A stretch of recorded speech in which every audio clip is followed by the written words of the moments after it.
pong ginawa ng ating barangay dun sa anak? Bigla po siyang ginulpi, pinagtutulungan ho. May tagawak sa kanya, yung barangay kagawad na yun. Tapos yung tatay nun, yun ang sumuntok, binatukan, tinadyakan, palo po ang inaabot sa mag-ama na yun. Bali po, kasi tinanong ko rin po si Kagawad. Ayon kay Kagawad. So, paano magiging balance yung storya mo kung ayon lang kay Kagawad? Tama ba yung ganyang pag-handle dun sa bata? Kasi mishandle yan, sir. Hindi naman tama din yung paghahawak dyan sa bata na yan.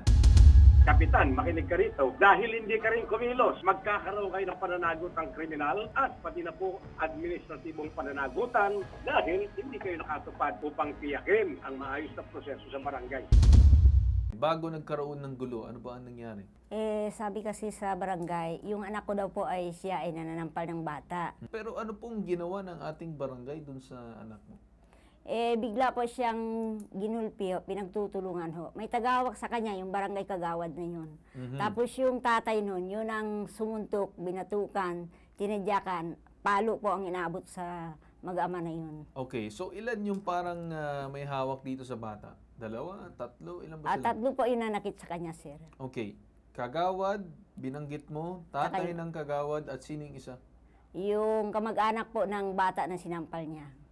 Ngayon, pagkatapos ng insidente, anong sinabi ng barangay or explanation nila dun sa nangyari umano'y pananakit sa anak mo?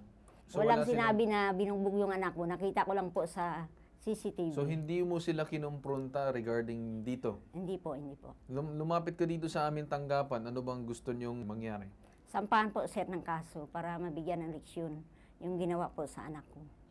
Nag-ano po ako sa PNP Police, mayroon po ako pinapile doon na ano. Okay, yung so nangyari ang gusto po mo is more of administrative. Opo, ano na lang po. Meron daw kagawad ka at tatay ng kagawad na nasangkot dito sa umano'y pambubugbog dito sa bata. Opo. Nakarating po sa akin ito nung tapos na. Nagkaroon na po sila ng kasunduan sa barangay. Binigyan po siya si ma'am ng, base po roon sa kasunduan na binasa ko, nagkaayos na po sila. Pati po yung dalawang bata na sinampal, yung anak ni Ma'am Egos, ay nagkasundo na rin po sila sa barangay. Doon ba sa kasunduan ay kasama ba doon yung usapan sa umano'y pambubugbog ng kagawad at ng tatay? Nakalagay po roon, nasaktan, ay kasama na po roon. So sinasabi nyo, Kap, na napag-usapan na sa barangay umano'y pananakit nitong kagawad at ng tatay ng kagawad. Opo, yun po yung reklamo niya po si Kagawad, na ano ba talaga yung nangyari. Ang sabi niya ganito, na galing kami ng plaza, naraanan niya, nagkakagulo dahil yung bata may sinampal na dalawa. Ang ginawa po ni Kagawad, piniit, ay yung bahay nila, malapit po lamang roon sa pinangyarihan ng insidente. Kaya yung tatay, napapunta rin po roon. So, yun po. Tapos, nung nangyari po yun, napiit po naman, dinala po sa barangay. Bago tayo pumunta doon sa pagdadala doon sa barangay, aminado ba itong si Kagawad at ng tatay na Kagawad na medyo na saktan nila yung bata? Si Kagawad po, talagang sinabi sa akin, wala siyang ginawa roon sa bata. Siguro, kasi roon sa nakita natin sa CCTV, medyo yung tatay, may parang pansukat po yata ng tricycle yun na napakaliit. Parang malaki pa ruler, yun yata po yung naataw. Pero sir, bakit halos dalawa, tatlo sila doon? Ito, kitang-kita nga yung tatay. Hindi man lang inawat ng kanyang anak na Kagawad. Bakit hindi niya inawat yung kanyang tatay? Inawat po, sabi po inawat. Yung umawat, yung mismong barangay secretary na, yung mismong babae na yung umawat doon sa tatay, hindi ko nakita na inawat nitong Kagawad mo. Para sa akin, mishandle yan ang paghawak ng bata eh. Imbis na tinawag ka agad yung magulang, tumawag ka agad ng DSWD, ganyan ang inabot ng bata. Sir, yung pong nagharap po sila rito, narito na po yung magulang. Siya po yung nakapirma roon sa blatter, na nakipagkasundo na po siya. Nakipagkasundo siya doon sa kamag-anak ng bata, di po ba?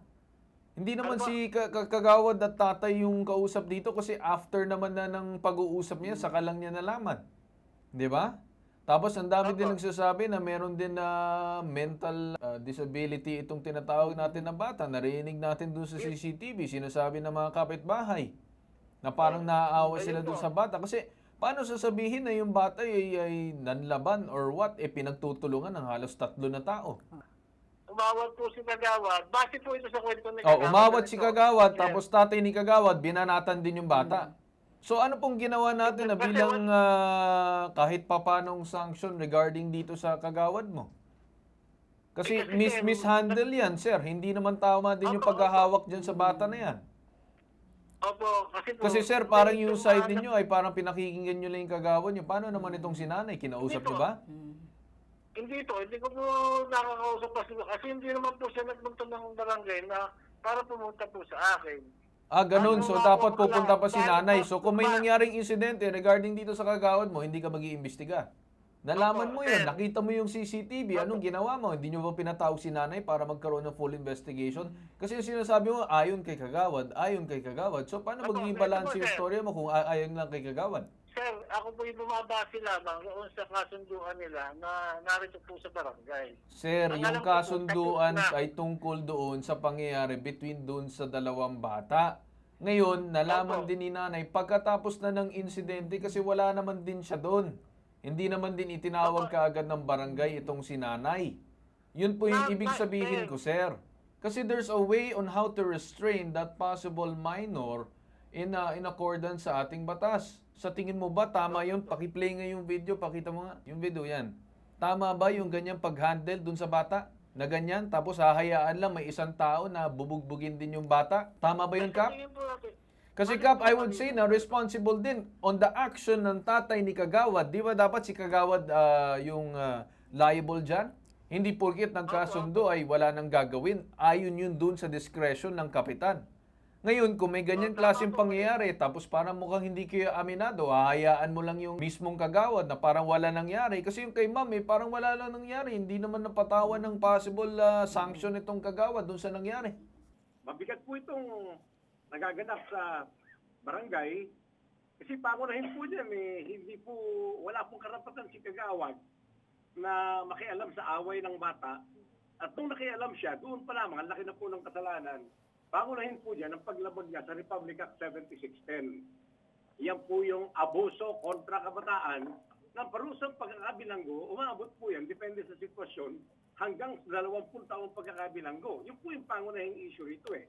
Ngayon, nung pinahintulutan niya yung tatay niya na makialam, kami pagbibigay po ng hindi makatwirang pabor sa tatay niya yan, sa pagtupad niya sa kanyang tungkulin, bagay na paglabag din sa Section 3 ng Anti-Graft and Corrupt Practices Act, Republic Act 3019. At ngayon si Kapitan po, Kapitan, makinig ka rito, dahil hindi ka rin kumilos ayon sa iyong tungkulin upang tiyakin na ang iyong mga nasasakupan kasama ang mga kagawad sumusunod sa batas, magkakaroon kayo ng pananagutang kriminal, graft and corruption din dyan, Section 3E sa pagganap niya ng inyong tungkulin, at pati na po administratibong pananagutan dahil hindi kayo nakatupad sa inyong tungkulin upang tiyakin ang maayos na proseso sa barangay. So may problema po si Kapitan dito sa ganyang uri ng pananaw dahil hindi po yan kinakatigan ng batas. Yung pananaw na nagkasundo na, okay na, wala nang gagawin pa. Pino-point out ko kanina kay Kap kasi ang banggit niya sa akin ay ayon kay Kagawad. Pero di ba meron din motu proprio power ang kapitan na mag-imbestiga at alamin at ipatawag ang parehas na panig para alamin kung ano ba talaga ang nangyari? Tama po kayo at maganda po yung inyong pananaw. Motu proprio power, pansariling kapangyarihan ng barangay. Higit na nangingibabaw sa kapangyarihan ay ang tungkulin. Ano ang tungkulin? Abay tiyakin ng magkabilang panig ay makakapaglahad ng mga pangyayari at saka doon kikilos ang barangay para magkaroon ng kalutasan. Oh, Kap, given na nag-uusap na tayo ngayon, anong gagawin ng inyong tanggapan ng barangay para dito sa nangyari? Nasa fiscal na po yata yung kaso. Parang ganyan Criminal po ba case po yun, Kapitan. Iba po ang administrative. Okay? Bilang isang kagawad, kasi yan po ay sinampahan base dun sa kanyang personal.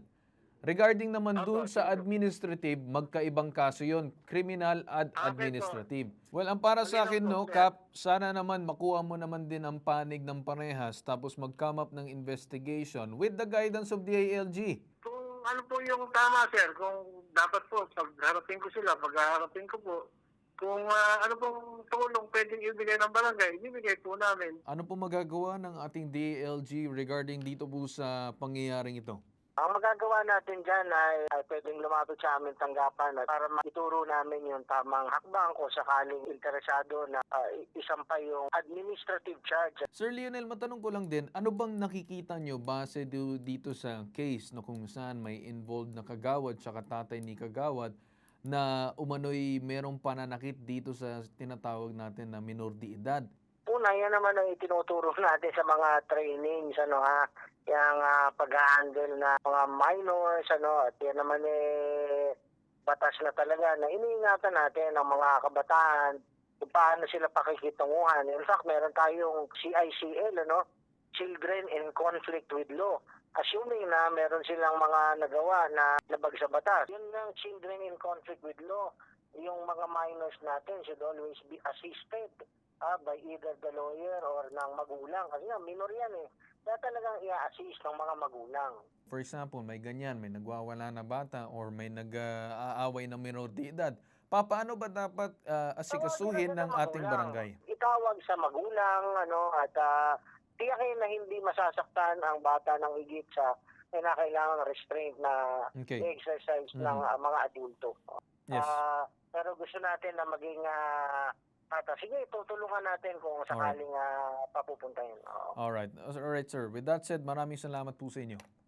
Maraming salamat din. Alright. Kakusapan din natin ngayon itong social officer ng MSWD Teresa Rizal, si Mylen Garia. Ma'am, ano po magagawa ng ating MSWD regarding po dito sa bata na mukhang medyo po may kailangan po na eksperto na pumasok para mag-guide at ma-check po ang kanyang kalagayan?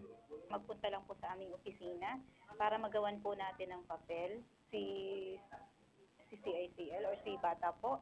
Okay. Gawan po namin ng social case study report at mabigyan po namin ng referral letter. Okay. So kami po kasi ang aming opisina ay partner with the National Center for Mental Health at masamahan din po namin para Okay. po ma-assist natin ang bata. Alright. Ano yan? Attorney Batas, nandiyan pa kayo? Opo, narito po, Ginoong Carlton po. Medyo pinal na pagpapayo na lamang po doon mismo sa nanay. Alam po natin mahirap ang buhay at alam po natin mabigat ang katayuan. Pero makakabuti po yung panukala ng humingi na po tayo ng professional na tulong, lalo na dyan sa Municipal Social Worker Officer ng inyong lugar. Okay. Para po makagawa ng professional na pagkilos, matugunan kung ano man ang problema ng inyong anak. At nang sa ganon, mapahusay ang kanyang kalusugan at makakilos ng mas malayo sa problema yung bata. Ginoong Carlton po. Nay, so nagkaroon na tayo ng malawakan at mahabang usapan ngayon. Sana naintindihan mo naman na lahat kung paano din hawakan dapat ng barangay ang ating mga minor de edad. Yes po. Pangalawa, regarding dun sa issue also as well, dun sa anak mo.